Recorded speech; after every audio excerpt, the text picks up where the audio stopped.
Please adhere to YouTube's selected guidelines before viewing the content of this video. I do not encourage or condone any products, actions, or behaviors shown in this video. All videos are produced in a safe, professional, and controlled environment. Please do not attempt to replicate any actions performed during the video. All actions are performed by professionals. I hate to say it, but my 1999 Toyota Camry is dead. That is correct. And it really does suck to say, because over the last year or so of my ownership of this car, I really have grown to like it quite a bit. It's been my beater, good MPG, has AC car, and I really do like it for that. But honestly, I have really enjoyed driving this car over the last year or so. But it's dead. It's got some problems, and the problems are not worth enough to me to fix as they outweigh the cost of the car. It is what it is. I do suppose there's nothing I can really do about it. Today, I'm going to be talking about a couple main things. I'm going to be talking about, I think, one, why the car is dead, why I consider my 1999 Camry to actually be dead.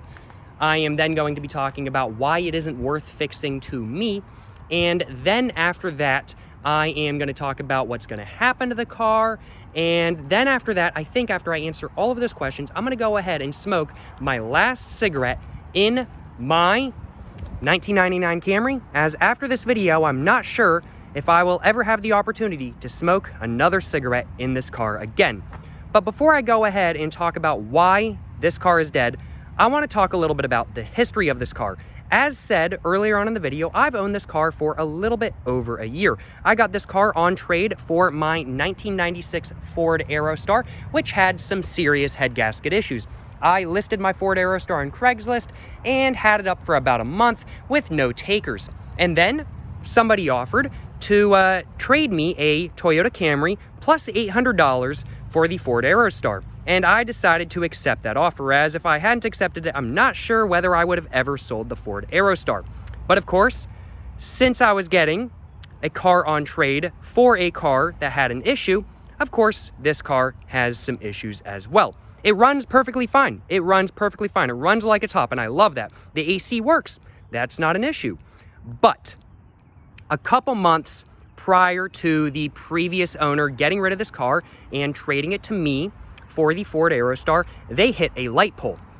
When they hit the light pole, they must have hit it really fast because they bent the control arm for the front passenger side. We can see where they hit the light pole right here. That is why this fender is so mangled. But they bent the control arm, they ruined a bearing, and they didn't tell me this, they bent the subframe. Now, before I got my hands on this car right here, they replaced the control arm and the bearing for about $600, but they did not fix the subframe issue. And so over the last year or so of me driving, the car's been driving a little bit wonky kind of thing. The alignment's been off consistently for the last just about a year, and it hasn't really gotten any worse until now. A couple weeks ago, while I was driving this car, the alignment got worse, of course. And it started feeling like the car was shaking, like one of the wheels was like, wanted to fall off. I thought initially that I had a flat tire. No, it was just shaking. Both of my tires were perfectly fine, although they are showing cords because the tires wear unevenly because the alignment's so off. But that is what it is kind of thing. But both of my tires had air in them, so I was like, what's the issue?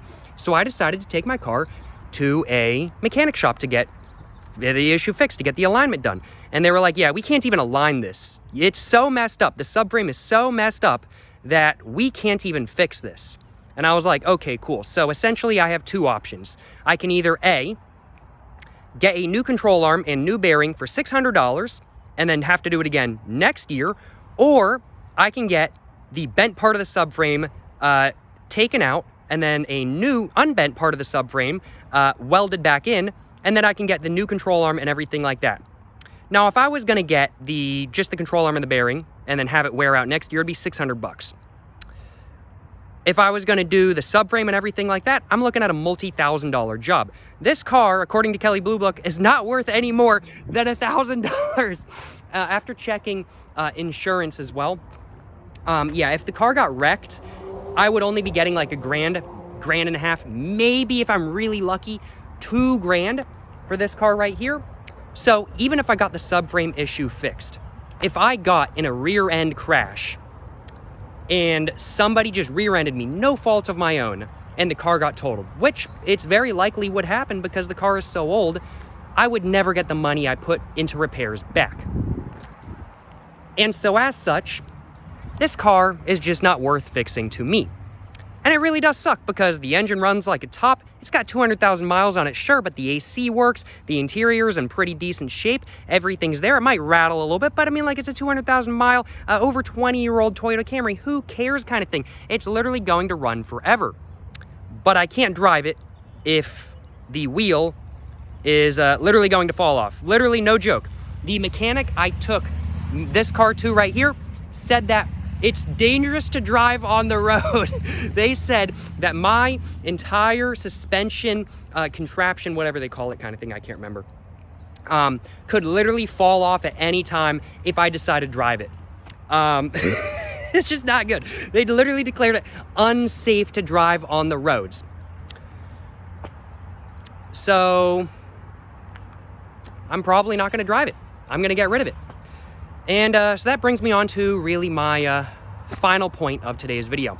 What's going to happen to my 1999 Camry? What's going to happen to it? Well, I'm thinking it's probably going to get scrapped if I had to guess. I hate to see this car get scrapped because it runs perfectly fine. The AC works, everything like that. I'd much rather somebody with the know-how and the time fix it and use it as a daily driver. I love used cars, and I think that they're just a better option than new cars, in all honesty. That's just my personal opinion, of course. But if I can get a used car and fix it up for a reasonable price and just drive that forever, that's exactly what I'm gonna do. I have no intention of ever buying a new car. I like my used cars. So if I could sell this to somebody who actually knows what they're doing and they're willing to put the time and effort into fixing it, I would love to do that. But I seriously doubt that that's going to happen, in all honesty. If I can sell it to somebody, I'm hoping to get like $800 for it or something like that kind of thing. I'd be pretty happy with that amount of money. I'm not expecting anybody to want to buy this car, though, due to the issues. So I'm thinking I'm probably going to end up scrapping it at my local junkyard, where they do car recycling and you can go to get parts and everything like that kind of thing. This car will probably sit on the lot for a couple months and then it'll get crushed and turn into tin cans or something like that kind of thing. They'll pay me $300 to sell my car to them. And yeah, that's probably what's going to end up happening to this car. It really does suck to say that that's probably what's going to happen because this car runs perfectly fine. The engine is in perfect condition. It leaks a little bit of oil and the transmission leaks a little bit of fluid as well, but it's in perfect condition other than that. So, yeah, it does suck that literally the one issue with this car that is preventing me from driving it is such a major issue. And it sucks that it costs so much to replace because, honestly, if that wasn't an issue, I would be driving this car until the end of eternity. I'll be frank, I have no issues with driving this car to the ends of the earth, as long as it would actually drive to the ends of the earth without the tire popping off. But yeah, that's probably what's going to end up happening to this car. By the time this video goes live, this car will either be sold or it's going to have been scrapped. Just want to go ahead and acknowledge that this video is being pre-recorded. But let's just go ahead and just take a look at around the car real quick, and then after that, I'm going to go ahead and unlock it, pop the door open, and I'm going to go ahead and I think turn it on and smoke my last cigarette in this car. But we can see, I mean, like, it's in pretty good shape. Some like dents and everything like that kind of thing. Got the bougie ass gold badging, a little bit of a dent right there, Camry dents, you know what I'm saying? No biggie. Got my water bottle right there. Got to make sure I got something to sip on. We can just see, I mean, like, it's a pretty good shape kind of thing. Got hubcaps on the back. The interior is in good shape as well and everything like that kind of thing. I mean, like, it's a car in decent shape. There is, don't get me wrong, a little bit of rust, a little bit of rust. Don't get me wrong. Let's see. I'm just gonna make the rust hole a little bit bigger. It's okay. I'm not taking any value away from this car. I get my shoe back on. See if I can fix that. I'm not taking any value away from the car by doing that, I'm pretty sure. But I mean, like, overall, more so than not, this car is actually in pretty good shape. It's a little bit rusty kind of thing, don't get me wrong, but it runs and drives, except for that one issue. So it really is a shame to need to get rid of my 99 Camry, but I can't drive it as it is right now. Insurance isn't going to pay out for what it's for the money I put into it, even if I get it fixed. And so it's not worth fixing. Essentially, this car is totaled. That's essentially what this car is. It's essentially totaled. So yeah, it is a little bit of a shame, I ain't gonna lie, y'all. But I do think, without further ado, let's go ahead and get my 99 Camry all opened up, and let's go ahead and smoke my last cigarette in this car. As after this video, I'm not sure if I will ever have the opportunity to smoke another cigarette in this car again. Just like that. And I'm gonna go ahead and just hop in. And I'm gonna go ahead and just roll down the windows a little bit. Which do work, by the way. All of the electric windows work just fine, which I love. I'm gonna go and grab my bottle of water.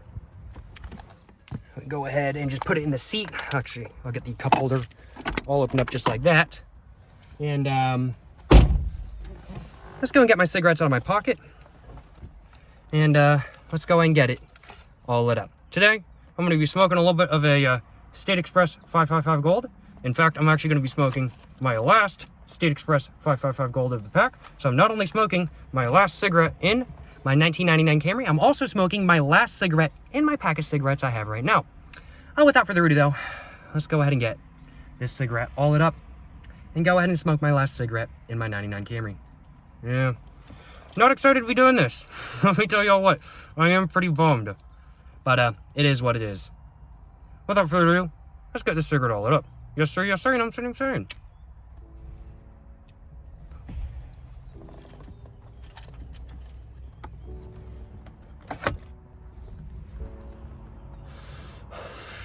Get the ashtray all out and everything like that. Just hold my tripod at a comfy angle. But man. Well, now I've got to think about what car I want to get next.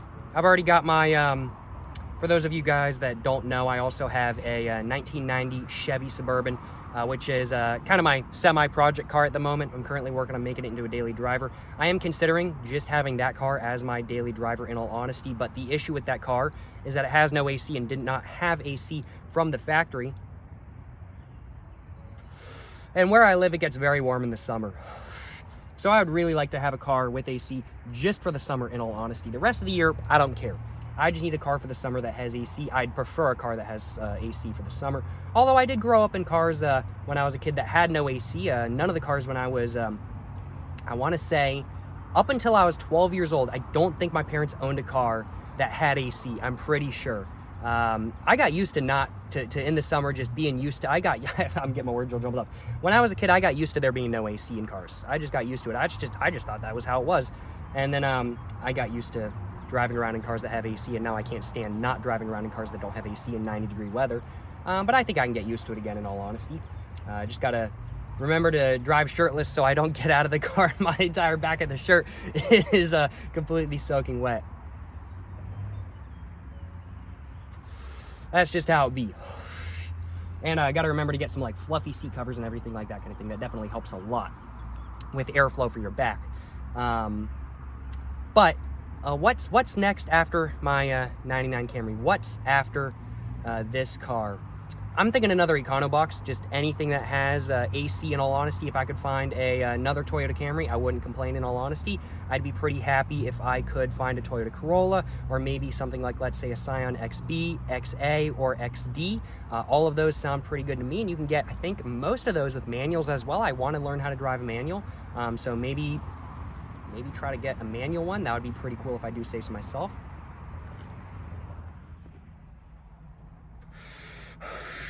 Arm's getting a little bit tired. Just switch arms that's holding the phone just real quick. But yeah, looking at just getting another Econobox or something like that kind of thing. Something cheap, $2 grand, $3 grand, something like that kind of thing. Something I can afford.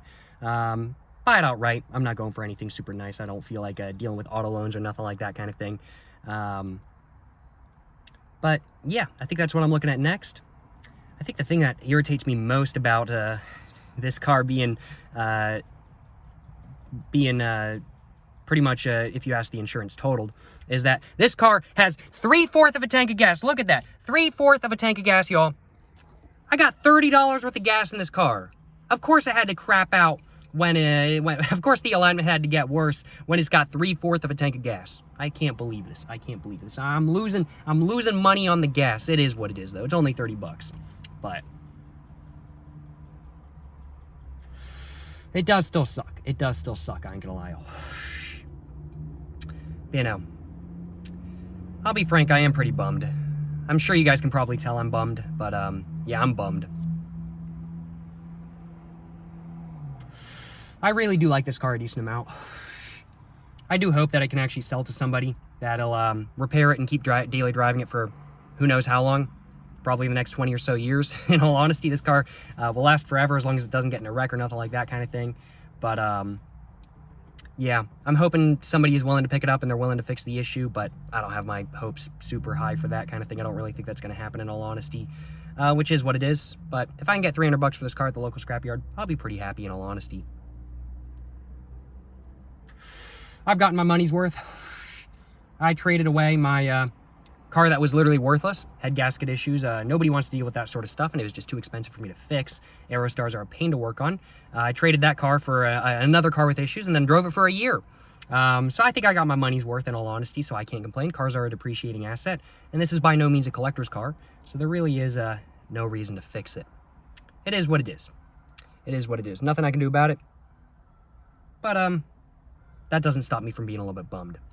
Ain't gonna lie, y'all.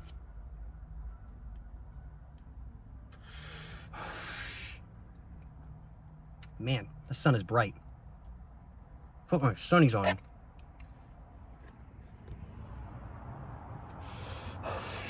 Well, I do think without further ado, I think I only have about 1 or 2 more hits of my cigarette left. So I think now I'm gonna go ahead and finish off my cigarette. And then after that, I think I'm gonna go ahead and stub it out in the ashtray, use the ashtray for the last time. And I think I'm gonna go ahead and end the video right after that.